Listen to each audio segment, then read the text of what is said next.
ከውሻና ከድመት ጋር የሚደረጉ ንክኪዎች የሚያመጡትን የበሽታ አይነት ከዚህ ቪዲዮ በኋላ ፖስትላችኋለሁ። ጅማ ዩኒቨርሲቲ ነው የለቀቀው። እቺ ልጅ ሄቨን መለሰ ትባላለች።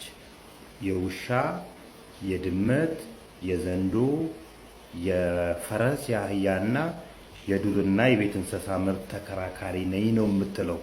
እሰየው፣ ጥሩ ነው።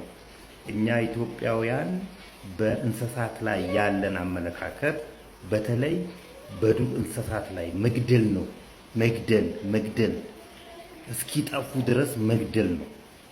እነዚህን መብት አስከብራለሁ መባሉ እሰየው። የቤት እንስሳት ላይ በተለይ ፈረስ ላይ ካገለገለን በኋላ አይኑን ወግተን የምንለቅ ሰዎች ነን። እነዚህን መብት አስከብራለሁ ማለት እሰየው። ፐርሰናሊ እኔ ውሻ ነክሶኝ ያውቃል። ያበደ ውሻ ለዛው። ይሄ ውሻ የማን እንደሆነ አላውቀው። መንገድ ላይ ሲሄድ ነው የነከሰኝ በሕፃንነቴ። በዚህ ምክንያት ቤተሰቦቼ የከፈሉትን ሳክሪፋይ ይገባኛል። እኔ የከፈልኩት ሳክሪፋይ ይገባኛል። ባሳያችሁ ደስ ባለኝ። እነዚህ ውሾች እንደሷ ባሉ ሰዎች ካልተያዙ ወይም ደግሞ ጤናቸው ካልተጠበቀ በስተቀር ከዚህ ቪዲዮ በኋላ የማሳያችሁን የበሽታ አይነትና እኔን የደረሰብኝ አይነት በሽታ ያስከትላል። ስለዚህ የአዲስ አበባ ጤና ቢሮ እነዚህ አደባባይ ላይ ያሉ ውሾች መወገድ አለባቸው አለና ወገዳቸው። መወገድ የለባቸውም አለች።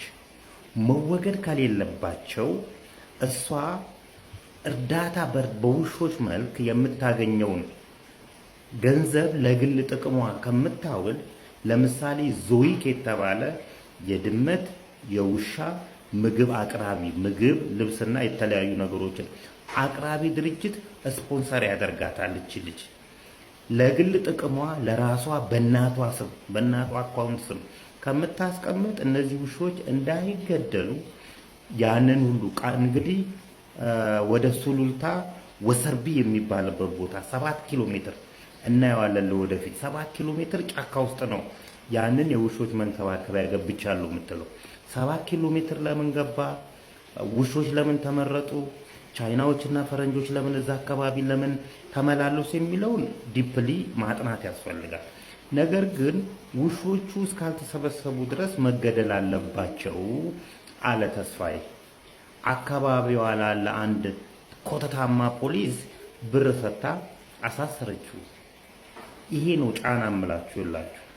ይሄ ነው ለውሾች አዝነው ሳይሆኑ እንኳን ለውሾች ለሰዎች የማዘን ስሪታቸው በሙሉ ሰውን የማዘን ለሰው ልጅ የማዘን ለእንስሳት የማዘን አይደለም ስሪታቸው፣ ገንዘብ ክሬት ማድረግ ነው። በ5000 ብር ዋስ ለቀቁት። እንግዲህ እሷ ከሰስኩት ብላ የምትለው እንሄድባቸዋለን። እያንዳንዱን ተስፋዬ ላይ የመጣችሁ ሰዎች ሁላችሁንም እንመጣባችኋለን። አሁን ውሻና ድመት ንክኪ የሚያመጣውን በሽታ ከይቅርታ ጋር እንድትመለከቱልኝ